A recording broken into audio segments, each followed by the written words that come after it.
When it comes right down to it, little is actually known about the city that is second in importance to Paris, the main city in France. And that second city is Lyon. Lyon isn't frequently talked about in travel itineraries. It's oftentimes overshadowed by Paris, but those who take the time to explore the city are going to find a wealth of cultural riches.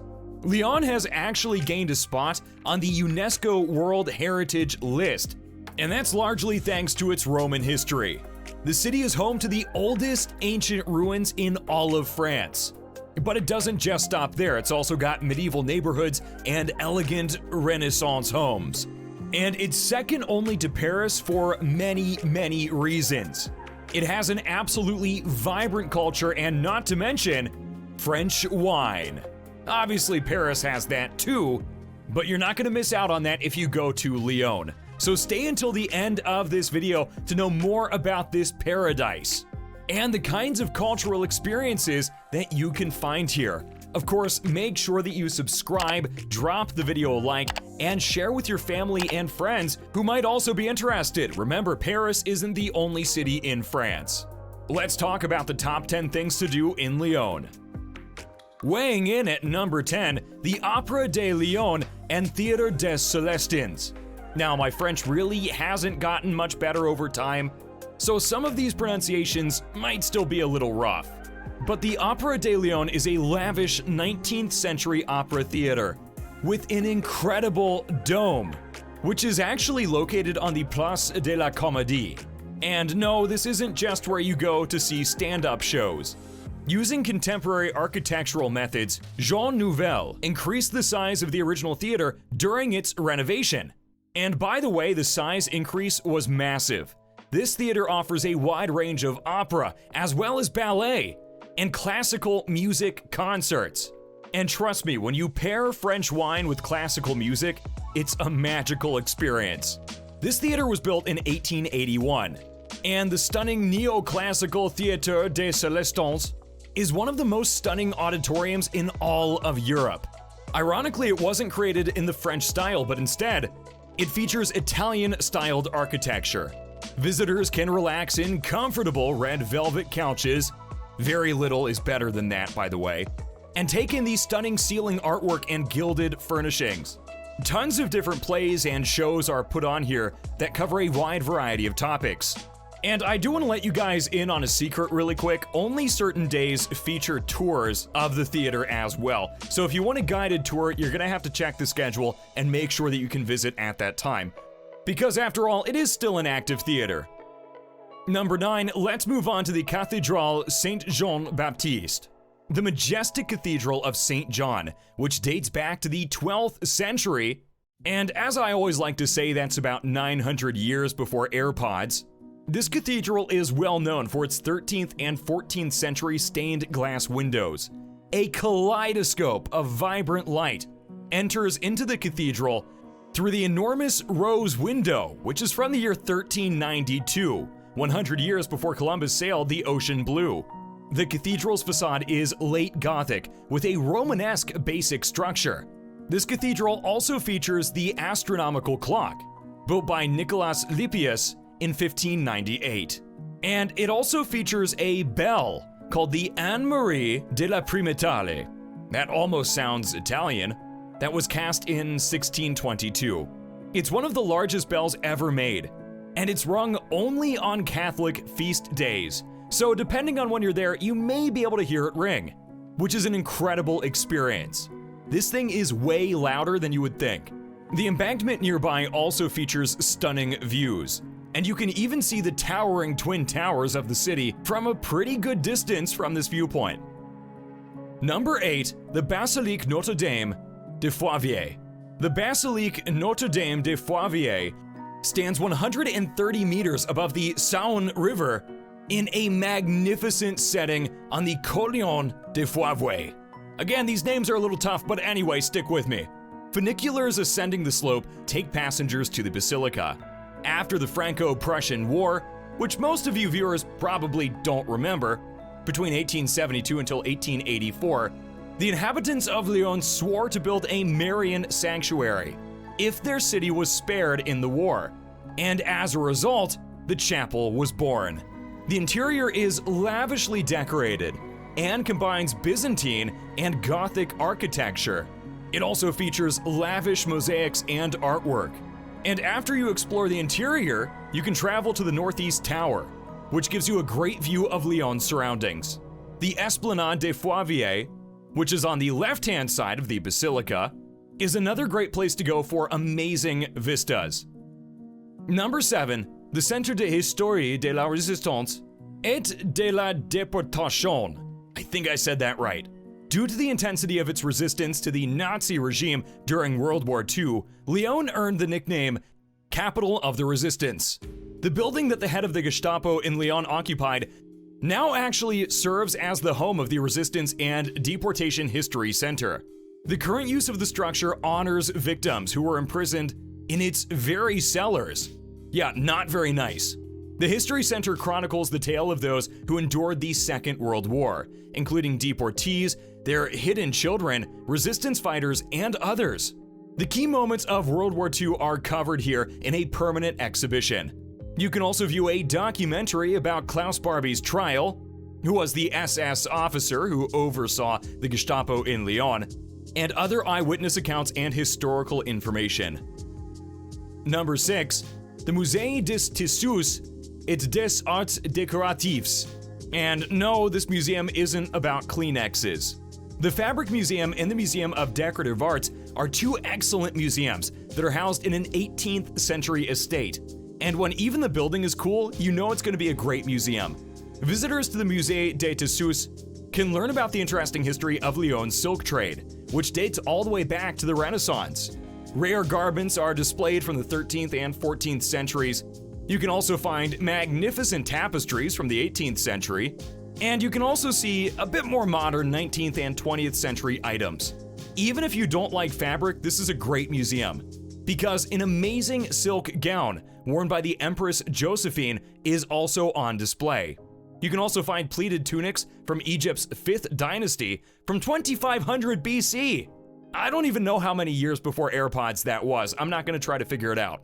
The Musée des Arts Décoratifs has an extensive collection of decorative works of art painted on faience, paper, wood, and other materials as well. It also features Japanese figures, Italian majolica, some vintage crockery, because no museum is complete without that, and the objects are shown in their actual environments. It's a really cool experience. It's very authentic, and honestly very detailed. Number 5, let's move on to the Preschool District. The Preschool neighborhood of Lyon is a section of land within the river that resembles an island. This district stands out for its stunning architecture and absolutely grand town squares.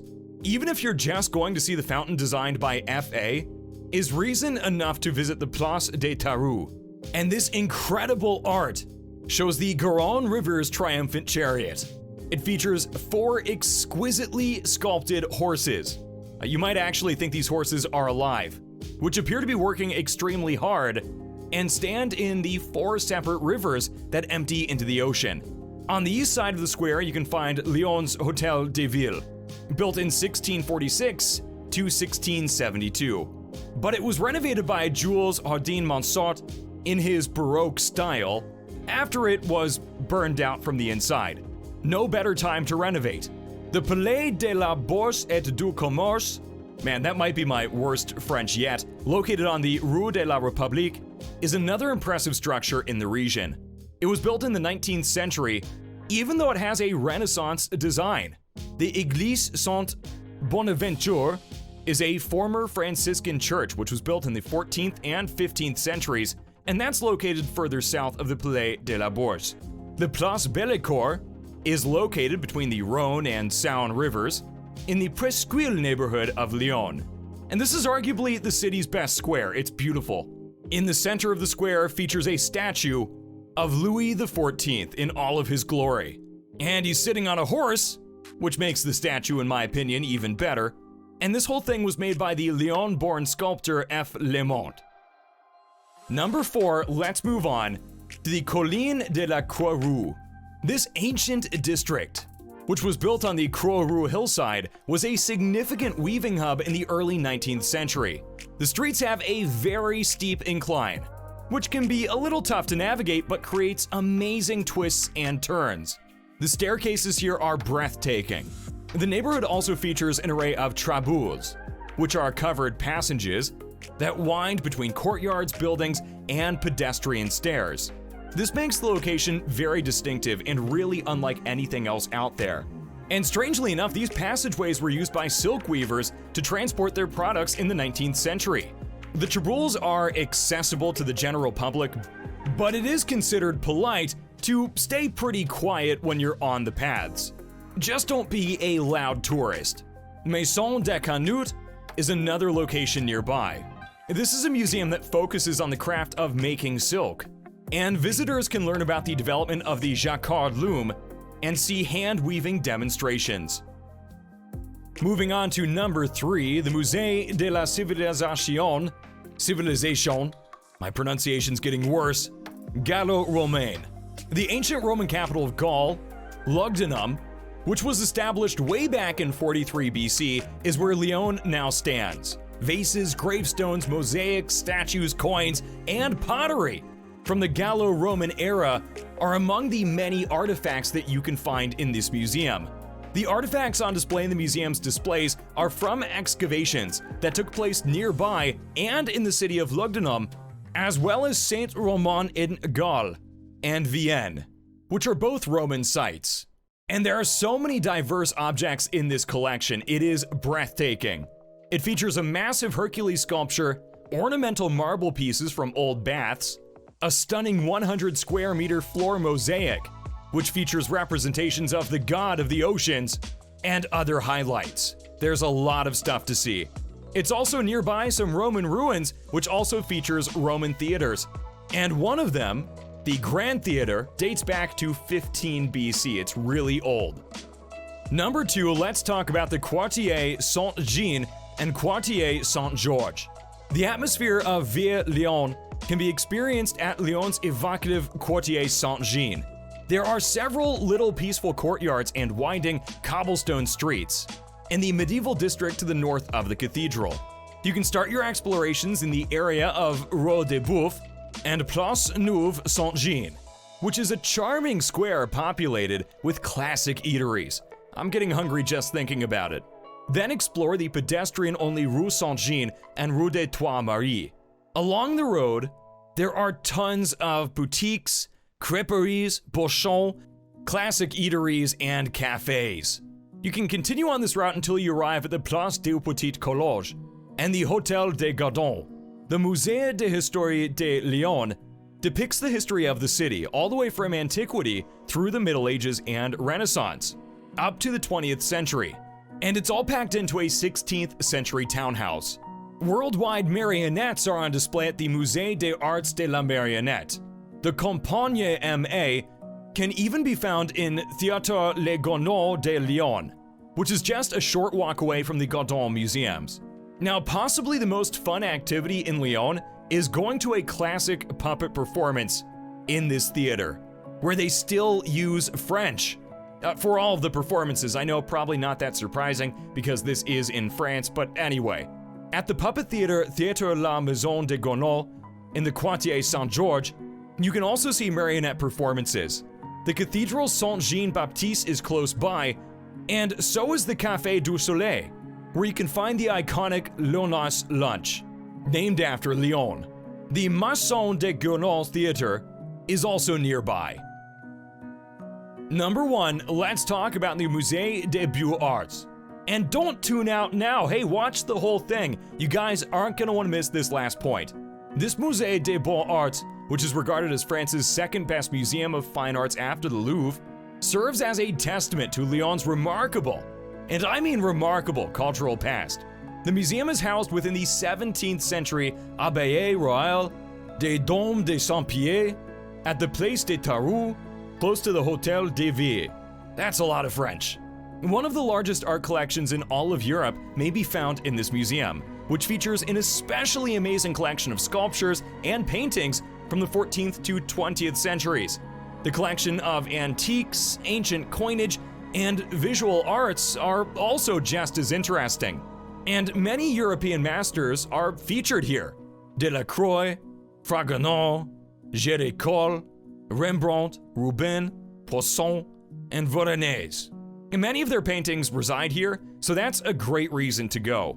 The museum also features a fantastic collection of modern and impressionist works, featuring the artworks of Claude Monet, Alfred Sisley, Paul Gauguin, Henri Matisse, and Pablo Picasso. Les Taris Saint-Pierre, the museum's restaurant and tea salon, provides a casual dining option for lunch and also snacks, coffee, and tea. You can also eat outside on the terrace and in the gardens throughout the summer months. And what is better than that? Now, I know Paris is the most well-known city in France, but don't miss Lyon. There's great architecture, there are great theaters, great museums and art collections, and the cityscape is so attractive, it attracts tons of photographers, so even the city itself looks great. There are lots of activities in Lyon to fill your agenda. Whether you want food, French wine, because we know that you do, history, culture, or the arts. I want to ask you right now, what activity or attraction sparked your curiosity most on the list? Let us know right now in the comments below. And hey, if you go and visit Lyon, watch this video again and leave another comment about what you liked most. Thank you so much for watching, and we'll see you in the next one.